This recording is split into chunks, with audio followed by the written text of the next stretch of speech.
warahmatullahi wabarakatuh. Waalaikumsalam.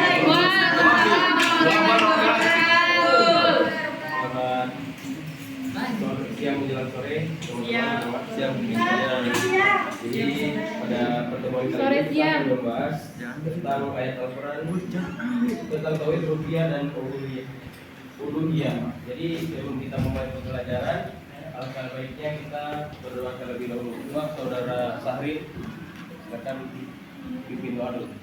Teman-teman, sebelum belajar mari kita berdoa dalam hati. Berdoa mulai. Amin. Alhamdulillah.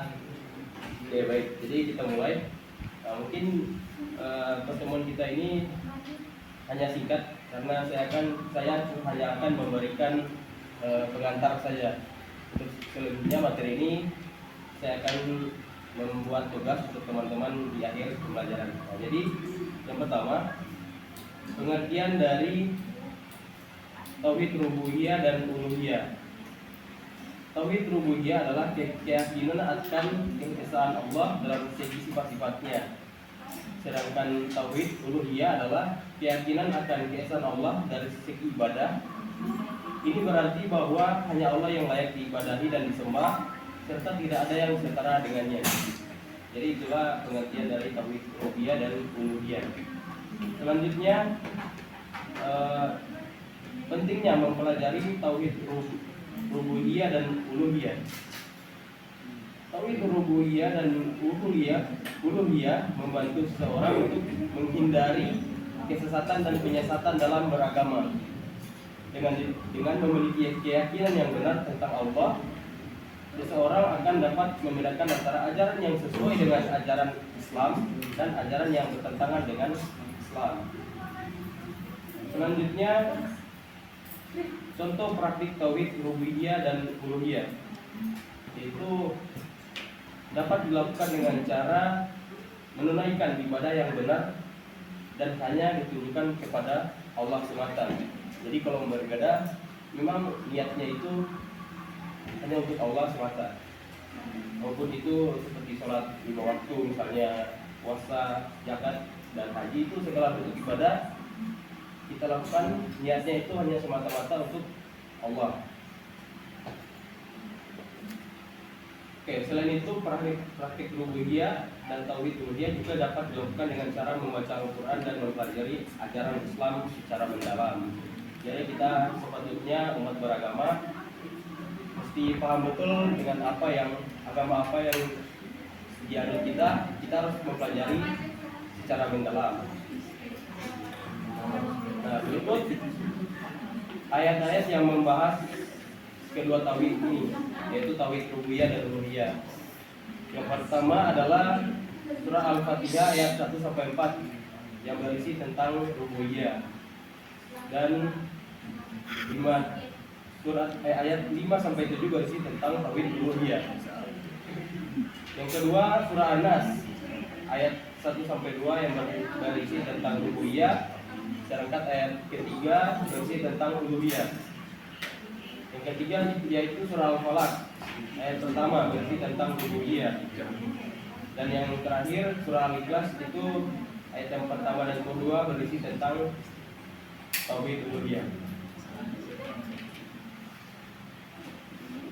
Nah, ini ada surat An-Nas yang kita akan membahas isi kandungannya. Yang pertama, dalam surat An-Nas ayat yang pertama itu memberi petunjuk kepada manusia agar mengakui kelemahan dan kebesaran Allah. Yang kedua, menjelaskan manusia harus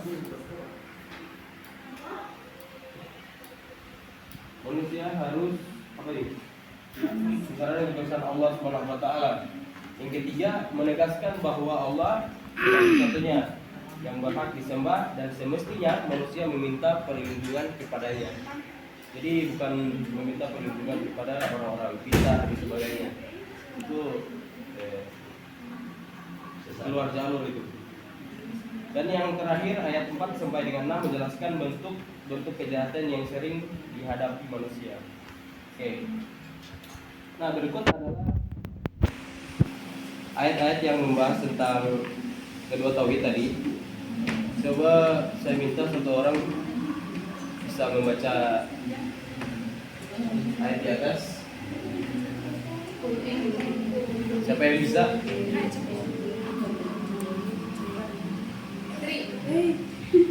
Saudara Wahyu. Aan.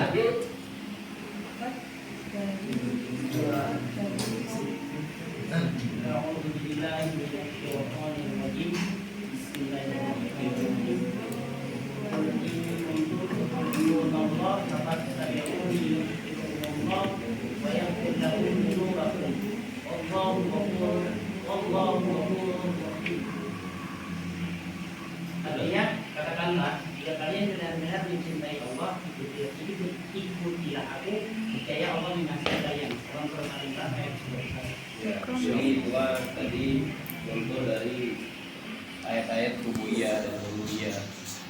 Oke, selanjutnya berikut juga merupakan salah satu ayat yang berkaitan dengan uluhiyah dan rububiyah, yaitu walau asrofu lahabito anhuma kanu ya'malun.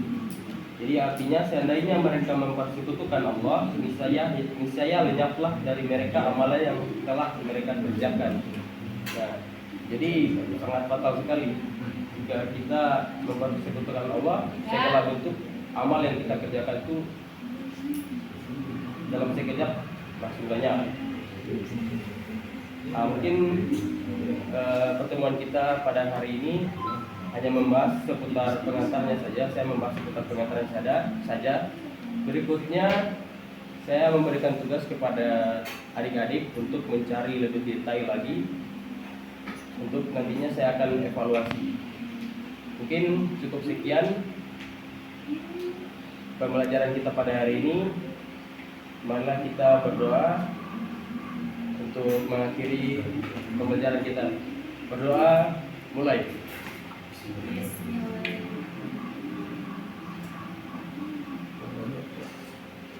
Oke, berdoa selesai. Terima kasih. Wassalamualaikum warahmatullahi wabarakatuh. Waalaikumsalam warahmatullahi wabarakatuh.